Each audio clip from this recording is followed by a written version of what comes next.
Order! Order! You are an incorrigible delinquent at times. Behave yourself, man!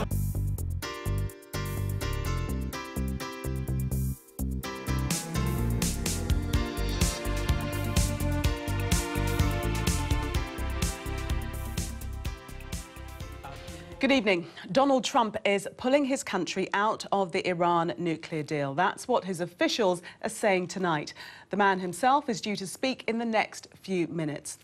And the question now is whether the US president will also reimpose sanctions on the country and how Tehran will react.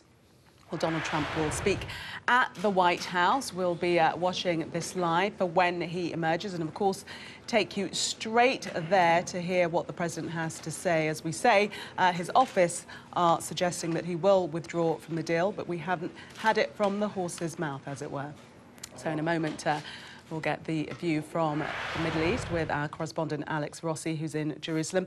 But first, to our US correspondent, Mark Austin, who's in Washington for us. And Mark, we've really had the fox has been shot. We believe that the president is going to announce that the United States will withdraw from the deal. What are you hearing? Yes, all the reports here and all the calculations have been for some time now that Donald Trump will effectively start the process of pulling out the United States from this deal. And quite frankly, it's difficult to overestimate how significant this could turn out to be. Certainly the biggest foreign policy decision of the Trump presidency so far. He has the possible summit coming up with Kim Jong-un, but so far this is the biggest decision. If, as we understand, he decides to pull the United States out of this agreement, it wouldn't be a surprise. Donald Trump, throughout his campaign and throughout his term in office, has called this an insane deal, a terrible deal. He's called it the worst deal. Now, this is a deal that was done by the previous president, Barack Obama, the Obama administration, back in 2015, and it was a deal done with European countries, France, Germany, the United Kingdom, as well as the United States, and Russia and China. And it was a deal under which the Iranians gave up a significant part of their nuclear program in exchange for crippling sanctions on Iran that go back several years being lifted. Now, European leaders say it is the least worst option. It's not a perfect deal, but it is a deal that has worked. Nuclear watchdogs who have been monitoring this deal since 2015 say that the Iranians have broadly been in compliance with it, but none of this has affected Donald Trump. He thinks it is a terrible deal. He thinks it is a deal that effectively lets Iran off the hook. Yes, they're being monitored, but he says there are serious weaknesses with this deal, and those are weaknesses involved in the ballistic missile program of Iran, which is not, it does not come under this deal. Donald Trump wants all sorts of other activities that the Iranians allegedly get involved in, supporting terrorism, other military activities in the Middle East. Donald Trump wants that curbed. That's not really part of this agreement. And also there are clauses in the deal that expire in 2025. And Donald Trump says that's ludicrous. This is just delaying Iran developing nuclear weapons, not stopping Iran getting nuclear weapons. So Donald Trump is, if these reports are true, and he is going to pull out, looks like he's just going to keep a promise that he made during the campaign and since he's been in office. How does it work in practice? Well, what Donald Trump will probably announce in a few moments is that he's going to remove a waiver on oil sanctions against Iran, and he could even announce the threat of or announce the imposition of new sanctions on Iran in other areas, in banking, in commerce. It is possible that he will do that. But it doesn't mean that the deal automatically collapses. It's very worrying for many European leaders, but it does not mean that the deal necessarily collapses. It is possible that the deal survives with those other countries I mentioned, and with Iran. And there is a delay on all this, that the sanctions that could be reimposed by Donald Trump today would not necessarily take effect for some 90 to 180 days. So there could be a window of, some 6 months where it's possible that President Macron of France, who has been very deeply involved in this, who has met Rouhani, who has, of course, had that state visit with Donald Trump, he's been on the phone to Rouhani, he's been on the phone to Trump quite often. He wants to try and preserve this deal in some shape or form. He wants to preserve the core of it. And there is a chance that in that 6 months or so, that there could be some sort of agreement made with the Iranians, between the Europeans, that could satisfy Donald Trump on this and could satisfy the Americans. But it's not at all clear that that will happen. The Iranians, for their part, say that they will stay in this deal and they will stay in with the Europeans. And it's possible, as I say, that the deal could survive. But there is a real downside to this, and that is that, hardliners in Iran see it as a pretext, perhaps, to just walk away from this deal. And then there are real downsides. And Boris Johnson was in Washington yesterday, and he was talking to Mike Pompeo, the new Secretary of State. He also had meetings with John Bolton, the new national security advisor here to Donald Trump. Two men, by the way, will have had huge impact on Donald Trump and influence on Donald Trump in making this decision. And Boris Johnson, having met them, came away and said that he was really worried that there was no plan B in all this, and that, in fact, what was most likely to happen is that the Americans walk away, they impose sanctions, and then the Iranians decide, well, the agreement is not worth what the paper it's written on, and the Iranians go back and continue with their nuclear weapons program. So, and in that case, the original scenarios are on the table. The options for any diplomacy really narrow, and then you're looking again at the place we were a few years ago when all sorts of military options were on the table, and strikes that they were talking about military strikes on nuclear facilities. And Boris Johnson says that there's a grave risk of a wider conflict and of that not working. So this is a very big moment indeed for Trump and for the international community. OK, Mark, for the moment, thank you. Our eyes are still trained on the White House. In the meantime, let's speak to Alex Rossi, our Middle East correspondent, who's in Jerusalem for us. And Alex, how is the news, the tentative news, being interpreted where you are? Well, this is a massive moment, Gillian, for the Middle East. People are watching this very closely indeed. Now, there are a number of different positions. The position of Israel and also Saudi Arabia is that this is a bad deal. They have seen it in a very narrow sense. It curbs, yes, the nuclear program, but fundamentally, it doesn't really stop Iran from heading very quickly towards a bomb. They can break out in the space of perhaps a year and develop a military nuclear weapon. Now, the fear here amongst states like Israel and Saudi Arabia is that that will create a nuclear arms race. There'll be a chain reaction across the Middle East, and it will destabilize the region even further. Now, there are other factors in all of this as well from their perspective, and that is that Iran has expanded dramatically across the Middle East into the vacuum left after the toppling of Saddam Hussein in 2003. And it has, according to Israel, imperial ambitions. Now, that expansionism across the Middle East, which is dangerous and destabilizing, according to Israel, is facilitated, they argue, in part because of this nuclear agreement. Because sanctions have been lifted on the country, what this nuclear agreement, senior leaders in Israel argue, is it acts as a cash machine.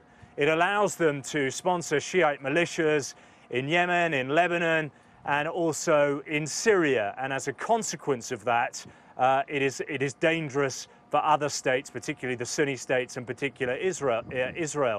Israel constantly reminds the world, of course, that Iran has vouched to wipe out the Zionist entity. So the Israeli position is really that the best thing you can do with this agreement is get rid of it completely, because it doesn't do what it is supposed to do. It doesn't stop Iran from developing a nuclear weapon. Yes, there are inspections, but it still keeps its centrifuges in place.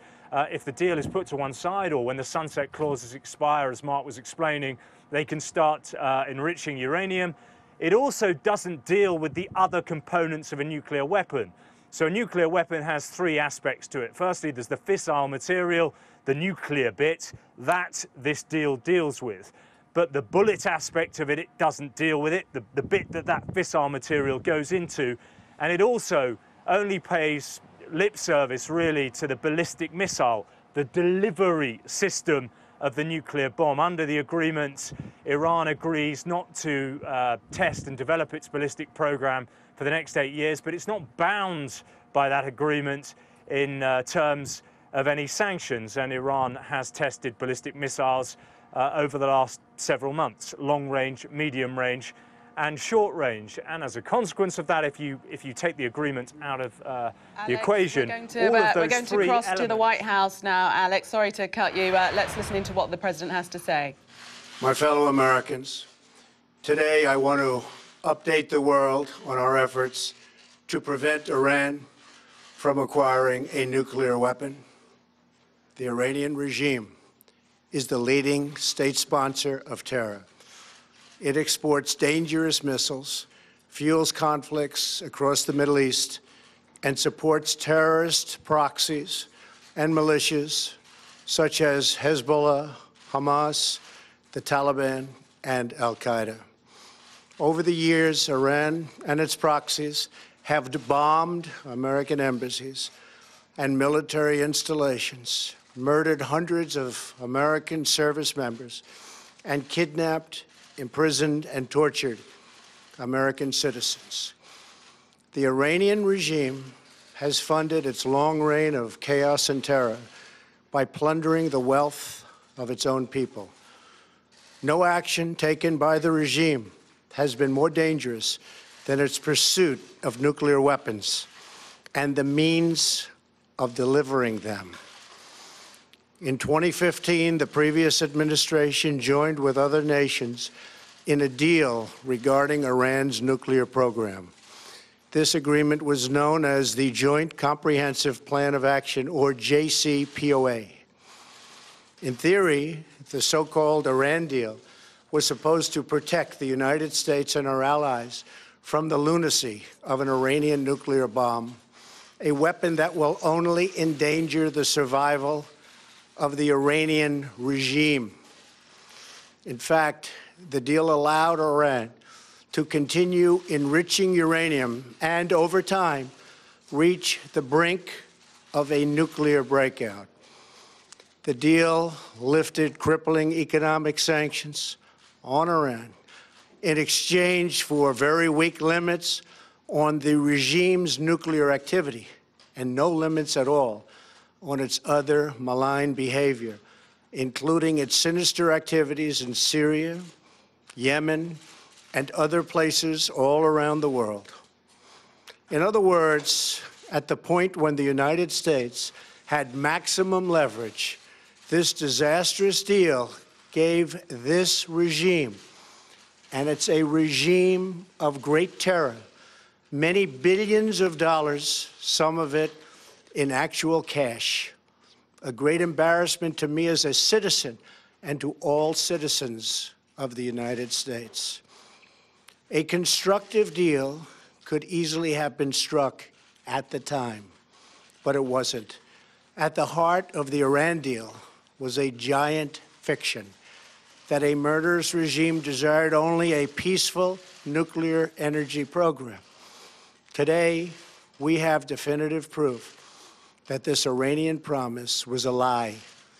Last week, Israel published intelligence documents, long concealed by Iran, conclusively showing the Iranian regime and its history of pursuing nuclear weapons. The fact is, this was a horrible, one-sided deal that should have never, ever been made. It didn't bring calm, it didn't bring peace, and it never will. In the years since the deal was reached, Iran's military budget has grown by almost 40%, while its economy is doing very badly. After the sanctions were lifted, the dictatorship used its new funds to build nuclear-capable missiles, support terrorism, and cause havoc throughout the Middle East and beyond. The agreement was so poorly negotiated that even if Iran fully complies, the regime can still be on the verge of a nuclear breakout in just a short period of time. The deal's sunset provisions are totally unacceptable. If I allowed this deal to stand, there would soon be a nuclear arms race in the Middle East. Everyone would want their weapons ready by the time Iran had theirs. Making matters worse, the deal's inspection provisions lack adequate mechanisms to prevent, detect, and punish cheating, and don't even have the unqualified right to inspect many important locations, including military facilities. Not only does the deal fail to halt Iran's nuclear ambitions, but it also fails to address the regime's development of ballistic missiles that could deliver nuclear warheads. Finally, the deal does nothing to constrain Iran's destabilizing activities, including its support for terrorism. Since the agreement, Iran's bloody ambitions have grown only more brazen. In light of these glaring flaws, I announced last October that the Iran deal must either be renegotiated or terminated. 3 months later, on January 12th, I repeated these conditions. I made clear that if the deal could not be fixed, the United States would no longer be a party to the agreement. Over the past few months, we have engaged extensively with our allies and partners around the world, including France, Germany, and the United Kingdom. We have also consulted with our friends from across the Middle East. We are unified in our understanding of the threat and in our conviction that Iran must never acquire a nuclear weapon. After these consultations, it is clear to me that we cannot prevent an Iranian nuclear bomb under the decaying and rotten structure of the current agreement. The Iran deal is defective at its core. If we do nothing, we know exactly what will happen. In just a short period of time, the world's leading state sponsor of terror will be on the cusp of acquiring the world's most dangerous weapons. Therefore, I am announcing today that the United States will withdraw from the Iran nuclear deal. In a few moments, I will sign a presidential memorandum to begin reinstating U.S. nuclear sanctions on the Iranian regime. We will be instituting the highest level of economic sanction. Any nation that helps Iran in its quest for nuclear weapons could also be strongly sanctioned by the United States. America will not be held hostage to nuclear blackmail. We will not allow American cities to be threatened with destruction, and we will not allow a regime that chants death to America to gain access to the most deadly weapons on earth. Today's action sends a critical message. The United States no longer makes empty threats. When I make promises, I keep them. In fact, at this very moment, Secretary Pompeo is on his way to North Korea in preparation for my upcoming meeting with Kim Jong-un. Plans are being made, relationships are building. Hopefully a deal will happen, and with the help of China, South Korea, and Japan, a future of great prosperity and security can be achieved for everyone. As we exit the Iran deal, we will be working with our allies to find a real, comprehensive, and lasting solution to the Iranian nuclear threat. This will include efforts to eliminate the threat of Iran's ballistic missile program, to stop its terrorist activities worldwide, and to block its menacing activity across the Middle East. In the meantime, powerful sanctions will go into full effect. If the regime continues its nuclear aspirations, it will have bigger problems than it has ever had before. Finally, I want to deliver a message to the long-suffering people of Iran. The people of America stand with you. It has now been almost 40 years since this dictatorship seized power and took a proud nation hostage. Most of Iran's 80 million citizens have sadly never known an Iran that prospered in peace with its neighbors and commanded the admiration of the world. But the future of Iran belongs to its people. They are the rightful heirs to a rich culture and an ancient land, and they deserve a nation that does justice to their dreams, honor to their history, and glory to God. Iran's leaders will naturally say that they refuse to negotiate a new deal. They refuse, and that's fine. I'd probably say the same thing if I was in their position.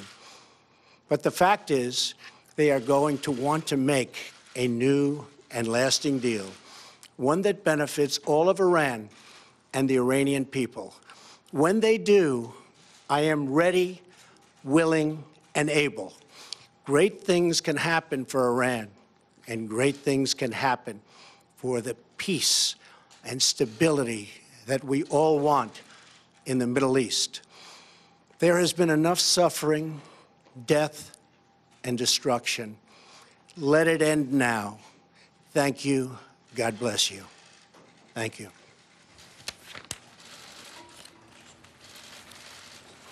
Well, there, President Trump ending his address in the White House, and as we suspected, he has announced that the US will withdraw from the Iran nuclear deal and that the United States will reimpose sanctions on Iran, very tough sanctions, particularly economic sanctions, he said, and also those that seek to help Iran would also feel the ire of America.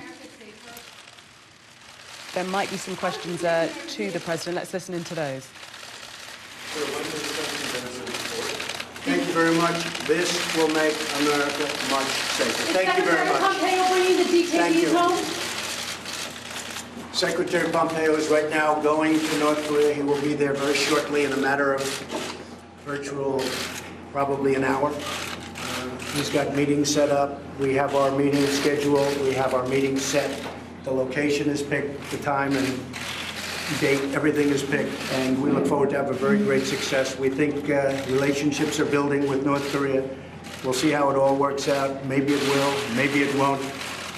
But it can be a great thing for North Korea, South Korea, Japan, and the entire world. We hope it all works out. Thank you very much. Are the Americans being free?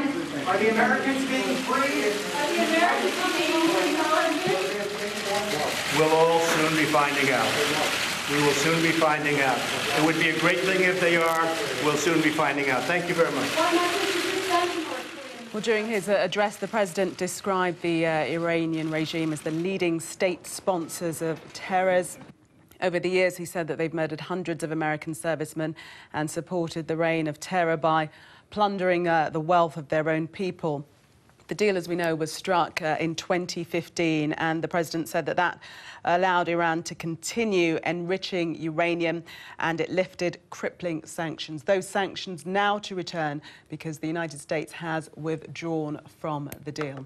Well, in a moment, we will get the view from the Middle East with our correspondent there, Alex Rossi, who's in Jerusalem. But first to our US correspondent, Mark Austin, who's in Washington for us. And Mark, as we suspected, the United States has withdrawn from the deal. But towards the end, there did seem to be a positive note, a bit of a way back for negotiation, with the president saying that when Iran wants to make a deal, he's ready and willing.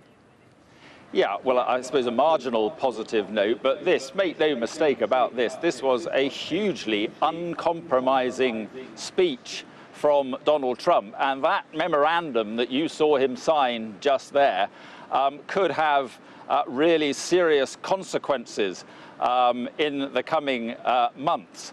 And it is a gamble by Donald Trump. What Donald Trump is applying to Iran is precisely the same strategy that he applied towards North Korea, and he will argue that it worked with North Korea, that the threats, that the rhetoric, that the sanctions and the threats of military action worked with North Korea and brought Kim Jong-un to the table. And it seems to me he's using precisely the same playbook here with Iran, and he was, as I say, totally uncompromising, and he said he will reimpose not just some of the sanctions that he waived against Iran, he will reimpose what he calls the highest levels of sanctions, and he will start sanctioning any country that he believed, or the US administration believed, was assisting Iran. Those countries would be held to account. As for Iran itself and his description of what they've been up to,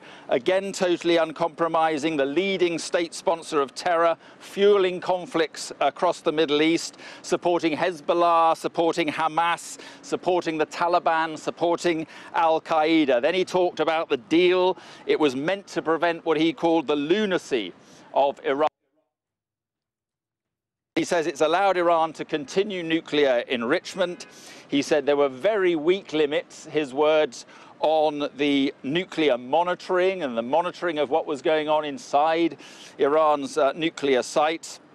He said, and no limits at all on its other behavior. And he cited ballistic missiles. He cited the support of terror in the Middle East. And then he saved his criticism at the end for what he calls these sunset clauses, these clauses which expire by 2020. Mark, we're going to leave you there because Benjamin Netanyahu, the Israeli Prime Minister, is speaking at the moment, I believe, to an entire in arsenal Hebrew. of nuclear bombs, and this within a few years' time. The removal of sanctions under the deal has already produced disastrous results. The deal didn't push war further away, it actually brought it closer. The deal didn't reduce Iran's aggression, it dramatically increased it. And we see this across the entire Middle East.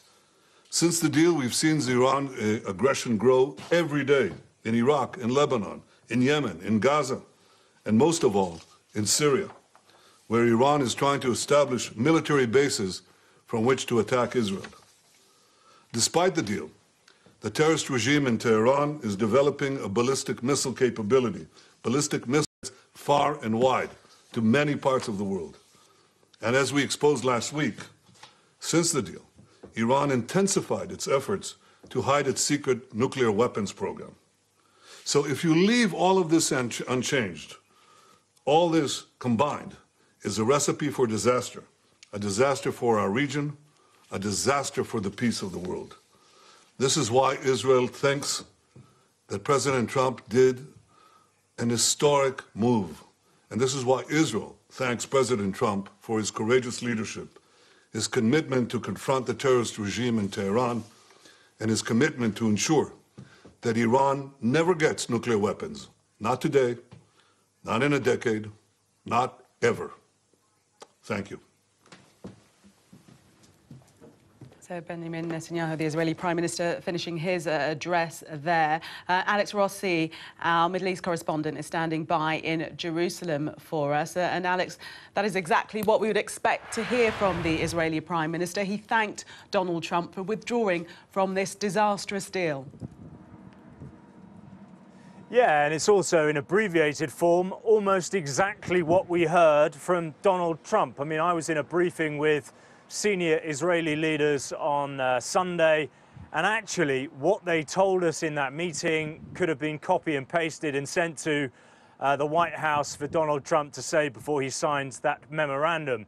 Of course, Benjamin Netanyahu, the Israeli Prime Minister, has campaigned long and hard to have this deal nixed. He has always warned the world that Iran is a dangerous, in his words, terrorist regime.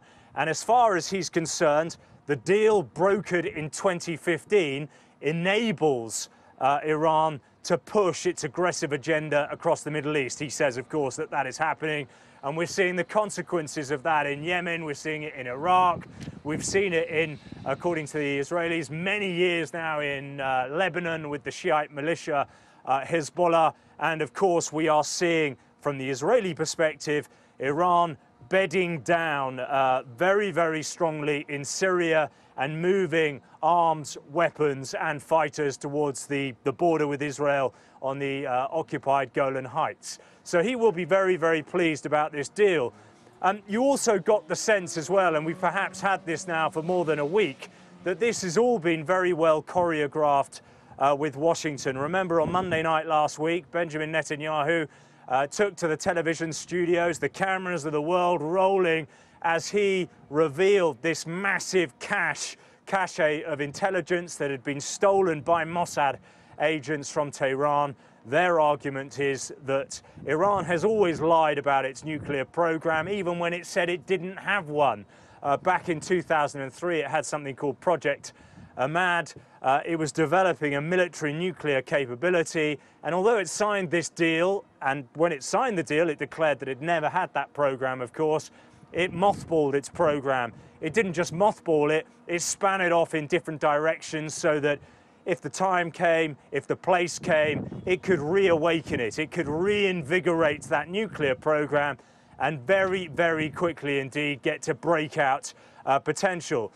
They argue, of course, that the Iranians have not been compliant with the nuclear deal, but that isn't their fundamental point. The Israelis, they just say it is a bad deal. It is too narrow in focus. Even though it deals with the enrichment of uranium, it doesn't deal with it to such a level that it will stop them enriching it to make a nuclear warhead at a later date in the future. If they wanted to, they could break out and do that very quickly.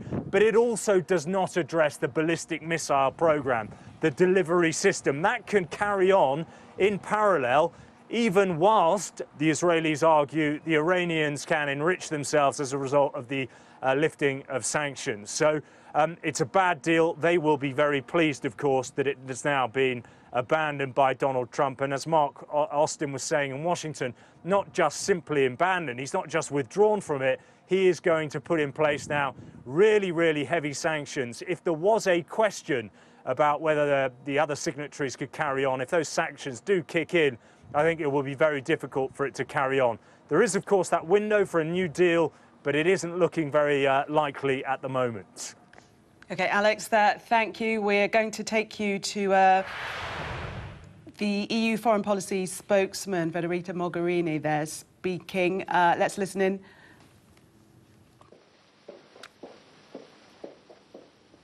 Well, she has just made her statement, slightly late to that there. We'll get you the exact words that she uttered in that statement from the EU. That's the EU foreign policy spokesperson.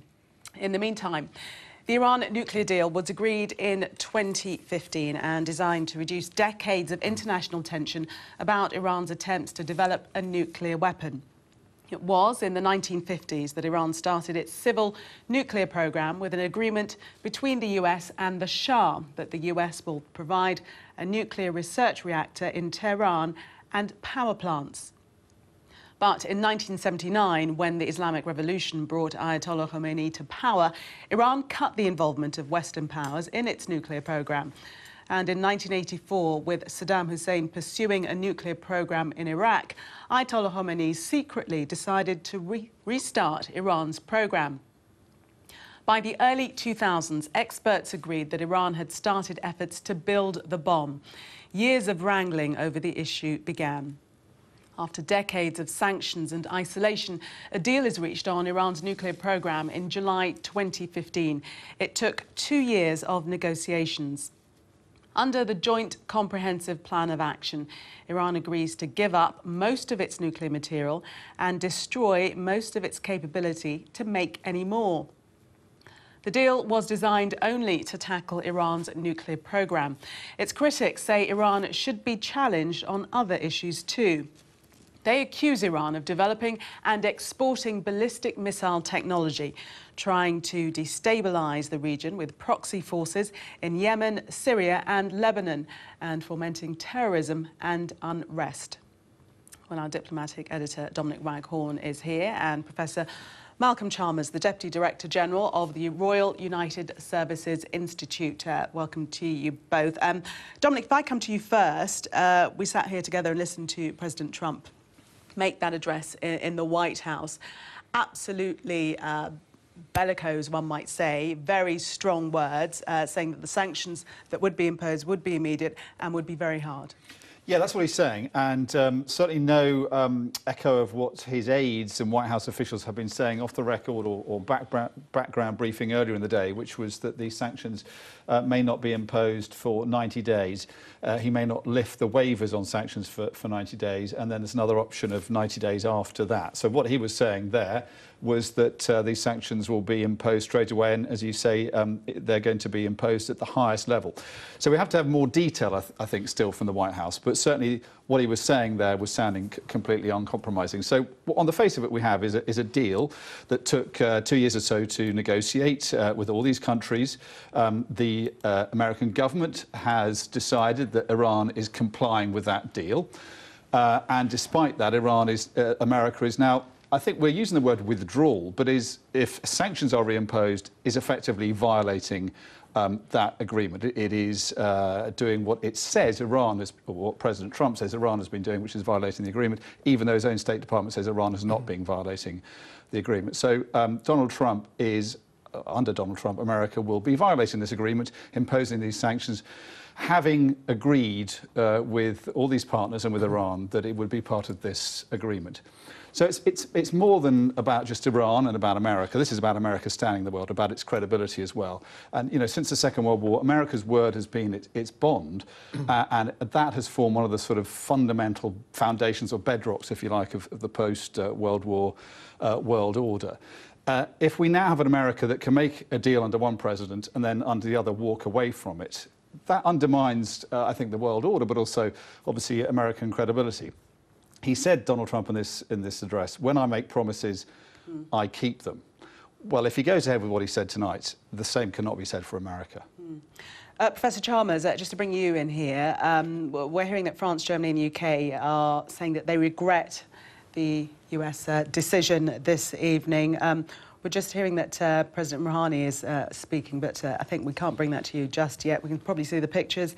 He's speaking in Arabic. But we did know that he would make an immediate response once the decision was made by President Trump. Let's just listen in.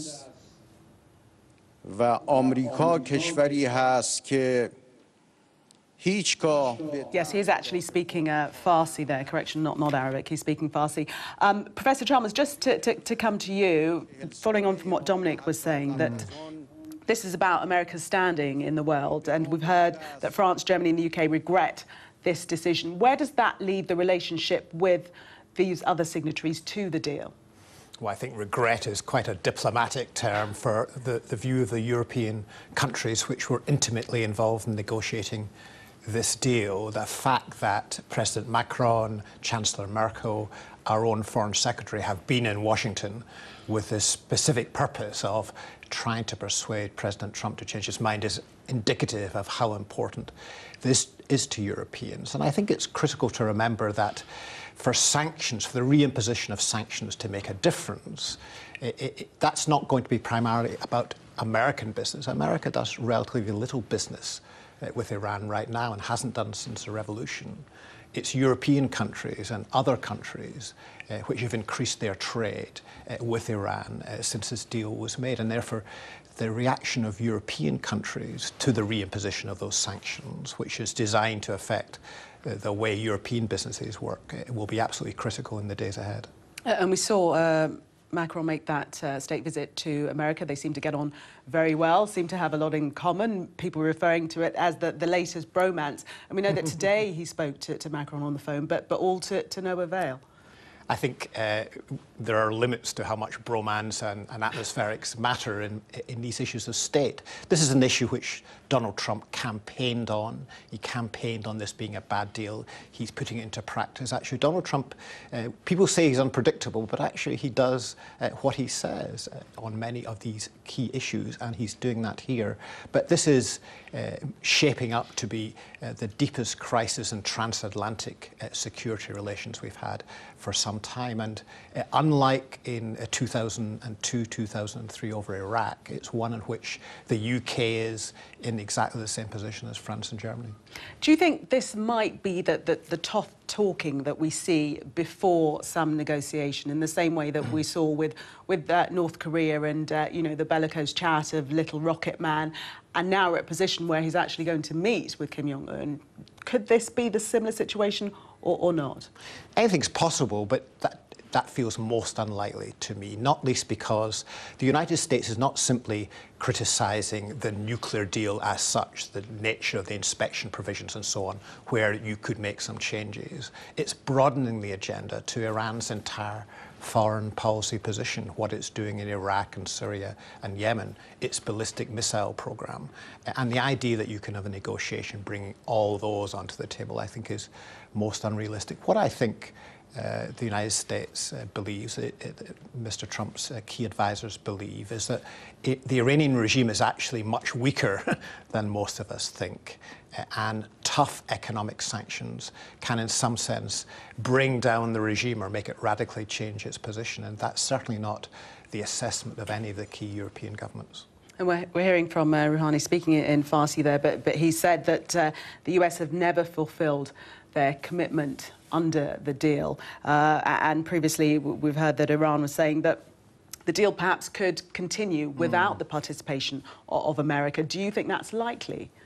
I think it will depend on whether these American sanctions change the way in which the Europeans and indeed the major Asian countries behave. If Iran continues to be able to export as much oil as it is now, then I think the deal can survive. But if Iran loses any of the economic benefits it's had from this regime, from this agreement, then why should it continue? After all, the deal was one which involved, on the one hand, severe restrictions on Iran's nuclear program, on the other hand, a lifting of sanctions. If sanctions come back on, then Iran will feel that it no longer has a benefit from continuing with this process. And the President's not only saying that there will be sanctions on Iran, but also on those that perhaps seek to help Iran, that they will be actually really brought into this as well. So yes, they're going to have all their allies cut off. Well, basically, it's winding back to the clock to before we had the JCPOA, and under the sanctions regime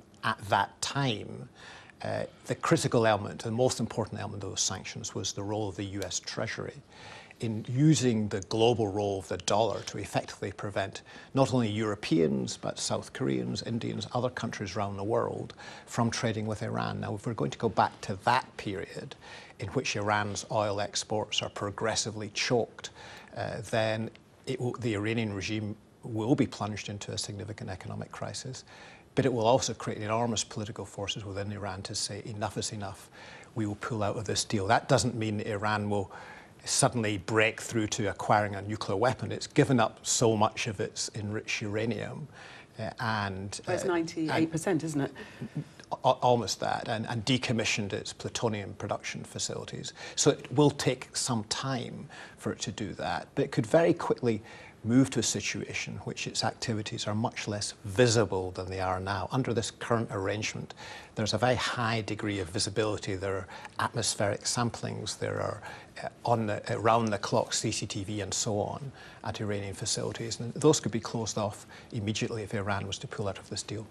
We're just hearing that Saudi Arabia has also come forward to say that they support the US decision, that withdrawing from the Iran nuclear deal. Dominic, I just wondered, with the address that we heard from Donald Trump, towards the end, he seemed to me to be opening a way for negotiations by saying that he's there, he could possibly do a deal. He then sort of talked about the Iranian people, and it seemed that he was less harsh towards the end of his address. I'm not sure that's how it'll be seen in Tehran. The Iranians have, and the Russians, the British, the French, Germans, European Union negotiated over this for a long time, tortuous negotiations. The idea that they'll suddenly now get around a table on Donald Trump's terms, I think, is pretty fanciful, really, on his part. He is trying to reach out to the Iranian people as he sees it. I don't think he's a man who has much of a grasp of Iranian, an understanding of Iranian culture or history.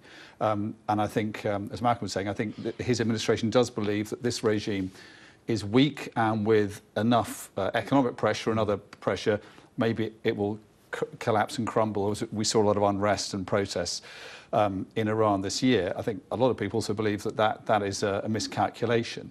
And what this does is strengthens the hardliners in Tehran, because Hassan Rouhani, the Iranian leader, has really made a career out of a belief and his pitch to the Iranian people, which is that if we negotiate this deal with the West, then there will be an economic boom eventually. Sanctions will be lifted, you will get richer, and we'll all be better for it.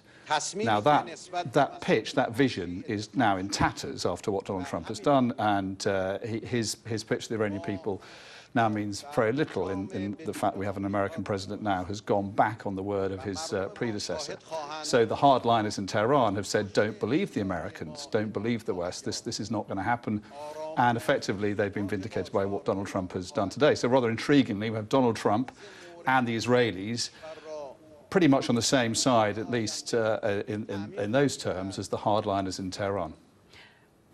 With the deal, is it actually, I was going to say with the deal in tatters, but is it in tatters? Because Rouhani is speaking at the moment, and what they've been saying today is that they can continue with the deal with the other players without the United States.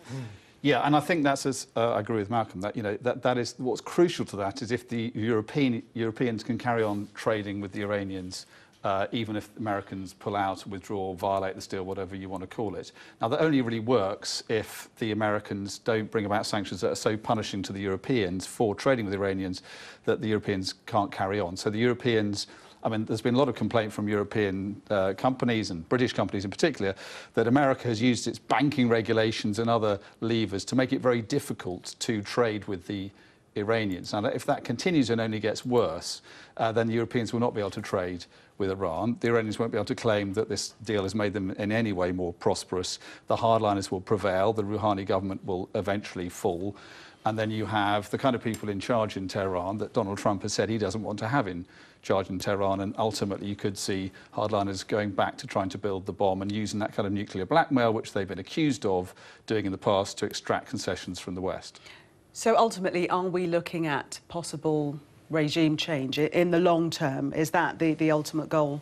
Well, that's United possibly States? an interpretation of what the Trump administration is doing. If you're looking for a logic behind what Donald Trump has done today and the advice that he's been given by hardliners like Pompeo and John Bolton, that could be what is motivating them. They see a regime that is weaker than it might appear, weakened by these protests and unrest. They believe that sufficient economic sanctions could end up with the kind of unrest on the streets of Iran that could bring down the government. Now, the alternative view to that is that the moderates in Tehran are undermined by this, the hardliners prevail, and that whatever unrest there is on the streets of Tehran and other cities across Iran is just not enough to threaten their grip on power. Professor Chalmers, we're hearing that President Rouhani is saying that Iran will remain in a deal without Washington. We were debating whether that is a possibility at all. But what could be in place of the Iran nuclear deal? I think we're not talking about something being in place of the Iran nuclear deal. I think, as Dominic was saying, critical will be whether these extraterritorial sanctions by the United States change the behaviour of European and Asian businesses. And look, the decision on sanctions implementation by Europeans is not primarily one for European governments, it's one for European private companies and European banks who value their economic relationship with the United States much more than they value their relationship with Iran. And therefore, I think over time, it may take a little bit of time, but over time, I think these American sanctions will effectively cut many of the economic ties which Europe has been developing with Iran. And it may also have a big impact on countries like Japan and Korea, who also have substantial ties with Iran. So I think it's quite a gloomy picture. The Iranians will be prepared to negotiate from the JCPOA, but if they're asked for further concessions, and they will ask for further concessions from the West, then after this decision, they're bound to ask for greater certainty that sanctions, when they're lifted, are lifted in a sustainable fashion. But, you know, if the American concern here is partly about Iran's regional activities, then the United States needs to put forward proposals for tackling that issue, and using withdrawal from the Iran nuclear deal as a way of impacting regional activities just doesn't fit. The United States, President Trump in particular, has raised the possibility of withdrawing American forces from Syria on a very rapid timetable, now that the job of defeating the Islamic State is almost, although not completely finished, which would leave a vacuum into which many people feel Iran would move. So there are contradictions at the heart of American Iranian policy which have still got to be worked out. So now that we've seen the United States withdraw from the Iran nuclear deal, are we likely then, we know that sanctions are coming, but are we likely then to see a template for future relations with Iran? A template, I think we are. I mean, I think we're moving into a more confrontational phase in which the United States will be in much greater confrontation with Iran, with strong support from Israel and to some extent from the Gulf Arabs. So I think they will be nervous about where this is leading. And I think we're bound to lead, as we had before the deal, increased talk about military options, strikes against the Iranian nuclear facilities, which Prime Minister Netanyahu in Israel has always supported on many times in the past. But the Israeli security establishment are nervous about that because of the impact of that on Israel. And in the end, many Gulf Arabs are nervous about moving down a military path because, just as in the case of North Korea today, the more you look at military options, the more fraught with risk they are. And it's not at all clear that certainly some of President Trump's leading advisors, like John Bolton, have in the past been strong supporters of military action against Iran. I'm not sure the President has quite got to that, but that's one of the potential logics of this path if Iran doesn't, and I don't believe it will, make major concessions. Dominic, how likely do you think we are to move to military action? We're hearing that Bolton is saying that people would be wrong to presume that this is a precursor to American boots on the ground. Well, I think that's a way down the line. But if you look at what Trump actually said and what his aides said before, and they had, I think, prepared for the possibility of, as we've seen in the past with Trump, sort of taking us up the hill and then it not being as extreme, not as dramatic as you might have expected, and they had talked about possibly a 90-day wait before sanctions were imposed and then more time after that. And what he was saying was much more uncompromising than that, which I think would to some people wonder what his motivation is. What exactly is America's next move on Iran? So yeah, I mean, if you follow one possible logic here, you end up with the moderates being weakened in Tehran, as we were saying, the hardliners getting strengthened. They're going to be much more confrontational with America. If they try to go back to enriching uranium or anything like that, Donald Trump has warned that they will be met with a very firm response. So you can see a scenario where you could end up with a military confrontation. We're not there yet. Just reading what Rouhani has been saying here, he's saying that they can consult with their international partners, in particular China and Russia, and then they'll wait a number of weeks before deciding whether to enrich again at previous levels, depending on talks with those partners in the deal. So at the moment, Hassan Rouhani doesn't want to do what... I mean, in the past, he has said if Trump does this, it'll collapse the deal. Now, he's been more pragmatic about it recently, saying it's not necessarily the end of the deal. And he's going to trying to find a way here, given that he has basically built his sort of political career, or most recently at least, on a belief in this deal. And he's tried to sell that belief to the Iranian people. But his problem is if sanctions are imposed and the economy suffers and the Iranians say, and they've said already, this deal is not giving us the kind of economic boom we want, and if sanctions are imposed as severely as Trump is hinting at, that's going to be even more the case, then he is massively weakened. He's made to look a fool. He said to the Iranians, you've got to believe me, these negotiations are worth having, this deal is worth having. Well, if the Americans have now proved the deal wasn't worth having, was not worth negotiating for, then he looks like a fool. And the Iranian government is factionalized. You know, there are going to be the hardliners saying that the moderates were wrong and seeking to profit from this and seeking to increase their grip on power there. So it strengthens their hand. But I think he'll do what he can. He'll try and salvage as much as he can from this. I think crucial to that, though, is how much trade Iran can carry on doing with its partners, not just Russia and China, but with the Europeans. And if those European companies just can't trade with Iran because of the fear of American sanctions, then it's going to be very difficult for him, you know, from the mid-term to longer term, to maintain his grip on power. OK. Dominic, thank you very much. Also, Professor Chalmers, thank you very much for being with us. Well, let's get more now on our top story. Israeli Prime Minister Benjamin Netanyahu has campaigned for more than a decade about the dangers of a nuclear-armed Iran. And tonight he praised Donald Trump's leadership in withdrawing from the deal. And I'm joined now from Jerusalem by Israel's Education Minister, Naftali Bennett. He's also leader of the right-wing Jewish Home Party. Good evening to you. What did you make of President Trump's address at the White House earlier today? This was a bold and courageous decision of President Trump that's going to make the world much safer, because effectively it's going to put a stop to the nuclear arms race that was beginning to develop in the Middle East, the most dangerous region in the world. This is very good news for the free world. What would you say to those that, I mean, you describe it as a courageous and bold movement on the part of the president. What would you say to those who say that this is really extremely bellicose and is leading us nowhere but to war? Absolutely disagree. It's quite the contrary. The current deal allowed Iran to develop advanced centrifuges, not to use it, but to develop very advanced centrifuges. Allowed Iran to develop the missiles to carry nuclear weapons, allowed Iran to export terror, and allowed Iran billions of dollars to strengthen all of these terrible activities. It was such a bad deal that inevitably it was leading us towards Iran with a nuclear arsenal. This move, to get coupled with crippling sanctions, will force Iran to a very clear decision. Do they want to continue their adventures on a nuclear path, or do they want a good future for their children? Now it's up to Iran to make the decision.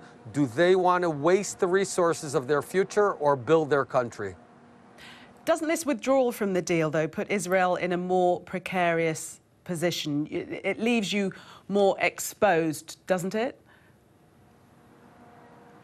Actually, it does not. Iran, in any case, has been trying to create military bases on our border in the Golan Heights, which is yet another military adventure of theirs. 1,600 kilometers from Iran, they found a reason to start developing threatening weapons. We're not going to allow that to happen.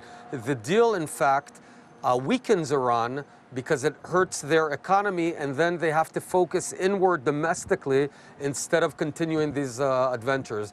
The Iranian public does not like all of what the regime is doing. They're fed up with Iran in Yemen, Iran in Saudi Arabia, Iran in Iraq, Iran in Syria. They are telling their leaders, stop all of this, start focusing on our lives, on our education, on our jobs. And I think it's going to force Iran's leadership to do the right thing.